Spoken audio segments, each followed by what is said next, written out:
Captaincy is about making right decision whether on the field और off the field. इसलिए मैं Country Delight पर भरोसा करता हूँ। They deliver 100% pure buffalo milk to my doorstep by 7 AM। Don't just enjoy our matches, enjoy village fresh buffalo milk too. Download the country delight app. ఈరోజు ప్రపంచవ్యాప్తంగా ఏఐకి ఉన్న priority వేరే చెప్పాల్సిన అవసరం లేదు. ఇప్పుడు గుండె ముప్పు కూడా ఏఐ తోటి గుర్తింపు చేసే విధంగా ప్రణాళికలు చేస్తున్నారట. కార్డియాక్ అరెస్ట్పై అంతర్జాతీయ పరిశోధన చేసిన వాళ్ళకి తెలిసింది ఏంటంటే హోల్టర్ టెస్ట్తో 14 రోజుల పాటు ఈసీజీల నమోదు. భారత్తో సహా 6 దేశాల్లో 5 ఏళ్ల పాటు 2.4 లక్షల ఈసీజీల పరిశీలన. 10 నుంచి 15 రోజుల ముందే ప్రమాదకర సంకేతాలను పసిగట్టిన కృత్రిమ మేధ ఆకస్మిక మరణాల నివారణకు అవకాశాలు మెరుగు అని చెప్పి ఒక వార్త వైరల్ అవుతున్నారు సార్. నడి వయసులోని ముందే గుండె అలసిపోతుంది. కొందరు ఆడుతూ పాడుతూ కూడా కసరత్తులు చేస్తూ పనులు చేసుకుంటూ ఉన్నట్టుండి కుప్పకూలుతున్నారు. ఆసుపత్రులు తరలించేలోగానే మృత్యువాత పడుతున్నారు. వైద్య నిపుణులు దీన్ని కార్డియాక్ అరెస్ట్గా చెబుతుంటారు. కనీసం చికిత్స అందించే అవకాశమైనా ఇవ్వకుండా ప్రాణాలు హరించే ఈ ముప్పు నుంచి తప్పించుకోలేమా అంటూ దీని మీద పరిశోధన చేస్తే ముందస్తుగా గుర్తించే విధంగా ఏ రకంగా ఉండాలన్న దాని మీద ఈ ప్రశ్నలకు 6 దేశాల్లో నిర్వహించిన ఓ అధ్యయనం సానుకూల సమాధానం ఇస్తుంది. ఇలాంటి ఆకస్మిక మరణాల ప్రధాన కారణాల్లో ఒకటి గుండె లయ తప్పడం. దీన్ని కృత్రిమ మేధ ఏఐ సాయంతో ముందస్తుగా గుర్తించవచ్చని ఈ అధ్యయనం స్పష్టం చేసింది. అమెరికా, భారత్, బ్రిటన్, ఫ్రాన్స్ ఇంకా దక్షిణాఫ్రికాలో 2019 జనవరి 1 నుంచి 2024 జనవరి 1 వరకు అధ్యయనం చేశారు.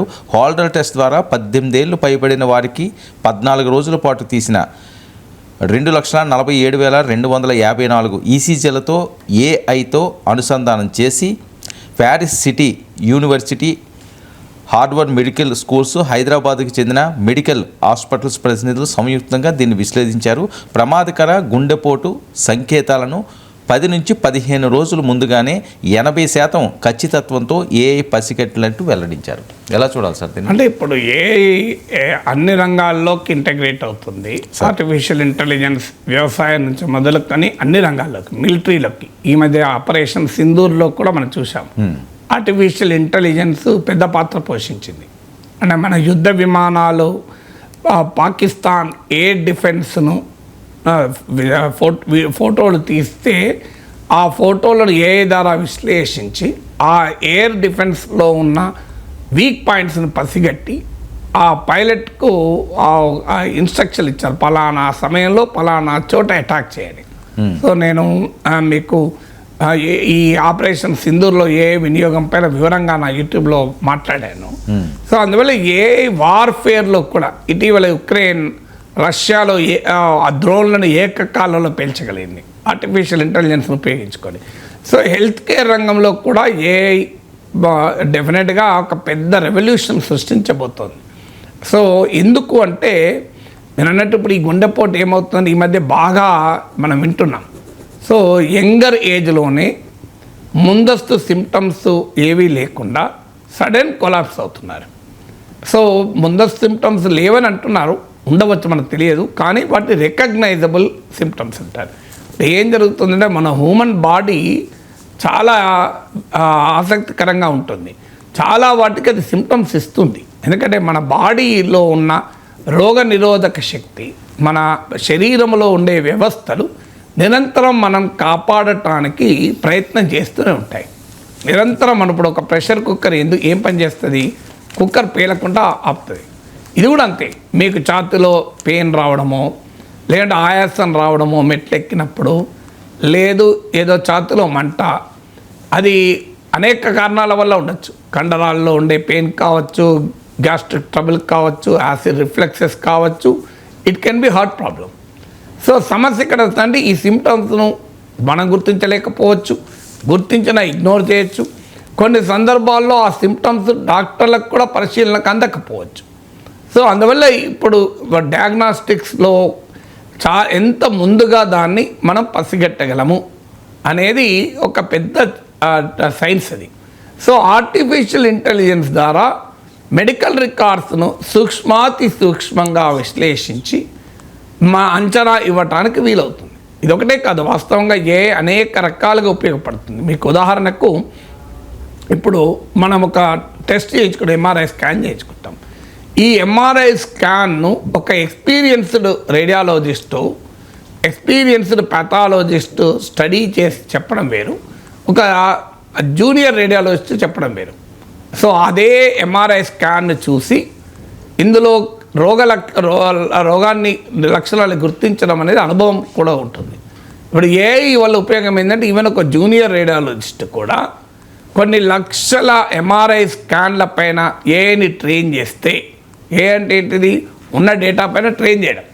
సో ఏఐతో గనక కొన్ని లక్షల ఎంఆర్ఐ స్కాన్లు ట్రైన్ చేస్తే ఆ ప్యాటర్న్స్ను పట్టుకున్న ఆధారంగా ఏఐ చెప్పగలుగుతుంది.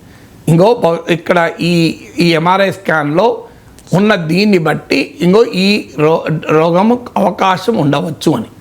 అయితే ఏఐ ఫైనల్ చేయకూడదు, ఎప్పుడు కూడా డాక్టర్ లేకుండా ఏఐ డిసైడ్ చేస్తాం కాదు. ఏఐ అసిస్టెంట్ అంటారు, అంటే ఒక డాక్టర్కు AI will be very good assistant. So ఆ ఏఐ మీకు చెప్తుంది, బాబు నేను ఆ లక్షల స్కాన్లను చూసి ఉంటుంది అనుభవం. ఇప్పుడు ఒక సీనియర్ రేడియాలజిస్ట్ ఎలా చెప్పగలుగుతాడు, ఆయన తన 20 ఏళ్ళ అనుభవంలో, 30 ఏళ్ళ అనుభవంలో కొన్ని వందల ఎంఆర్ఐ స్కాన్లు చూసి ఉంటాడు కనుక ఆ ప్యాటర్న్ ఆయనకు అర్థమవుతుంది, జూనియర్ రేడియాలజిస్ట్కి అర్థం కాదు. ఏంటి వందలు కాదు, అది లక్షల ఎంఆర్ఐ స్కాన్లపై కూడా ట్రైన్ చేయొచ్చు. అంటే ఈవెన్ సీనియర్ రేడియాలజిస్ట్ కూడా అసిస్టెంట్ కనుక ఆ డాక్టర్కి లింక్ అయితే మరింత పర్ఫెక్ట్గా డయాగ్నోస్టిస్ చేయొచ్చు. ఈవెన్ ట్రీట్మెంట్లో కూడా ఇప్పుడు ఉదాహరణకు ప్రతి మందు ఎలా పనిచేస్తుంది, అతని గతంలో ఆ మందుకు రెసిస్టెన్స్ ఉందా, ఆ మందు అతనికి ఏవైనా అనుబంధ రోగాలు ఉన్నాయా. ఇప్పుడు ఉదాహరణకు మీకు ఆల్రెడీ కిడ్నీ ప్రాబ్లం ఉన్న వ్యక్తి డాక్టర్ దగ్గరికి ఇంకో ప్రాబ్లం వల్ల పోతాడు, మందు ఇస్తాడు, పెయిన్ కిల్లర్ ఇచ్చారనుకోండి, పెయిన్ కిల్లర్ సహజంగా కిడ్నీ పైన నెగిటివ్ ప్రభావం పడుతుంది. అతనికి ఆ కిడ్నీ ప్రాబ్లం ఉన్నదని కనుక డాక్టర్ తెలిసి ఉంటే కిడ్నీని ప్రొటెక్ట్ చేసేటువంటి పెయిన్ కిల్లర్ ఇస్తాడు. సో ఒక బీపీ ట్రీట్ చేసేటప్పుడు కిడ్నీకి కూడా ప్రొటెక్షన్ ఉండే బీపీ ట్యాబ్లెట్లు ఇస్తారు. ఇది పేషెంట్ డాక్టర్ కమ్యూనికేషన్ మన దగ్గర చాలా తక్కువ, పేషెంట్లు రికార్డులు మెయింటైన్ చేయడం కూడా తక్కువ. ఇలాంటి సమయంలో పేషెంట్ రికార్డులు ఎలక్ట్రానిక్ ఫామ్లో ఉండి ఒక డాక్టర్ ఆ పేషెంట్ని కమ్యూనికేట్ చేసి, పేషెంట్ చెప్పాల్సిన అవసరం లేదు, నేను 5 ఏళ్ల క్రితం పలానా యాంటీబయాటిక్ వాడితే నాకు పడలేదు సార్, నాకు ఈ ప్రాబ్లం కూడా ఉంది, మీరు పెయిన్ కిల్లర్ ఇచ్చినప్పుడు నా కిడ్నీ ప్రాబ్లం కూడా, నా క్రియేటినిన్ గతంలో పెరిగి ఉన్నది, ఇవన్నీ నువ్వేం చెప్పాల్సిన అవసరం లేదు, నీ మెడికల్ రికార్డును బట్టి పలానా మెడిసిన్ ప్రిస్క్రైబ్ చేయడంతోనే ఏఐ చెప్పేస్తుంది, ఈ మెడిసిన్ ఈ బాడీకి ఈ రియాక్షన్ తెస్తుంది అని డాక్టర్ సలహా ఇస్తుంది. సో అందువల్ల ఏఐని మెడికల్ ఫీల్డ్లో ఇంటగ్రేట్ చేయగలిగితే డాక్టర్ ఎఫిషియన్సీ పెరుగుతుంది, క్లినికల్ రీసెర్చ్ కూడా పెరుగుతుంది.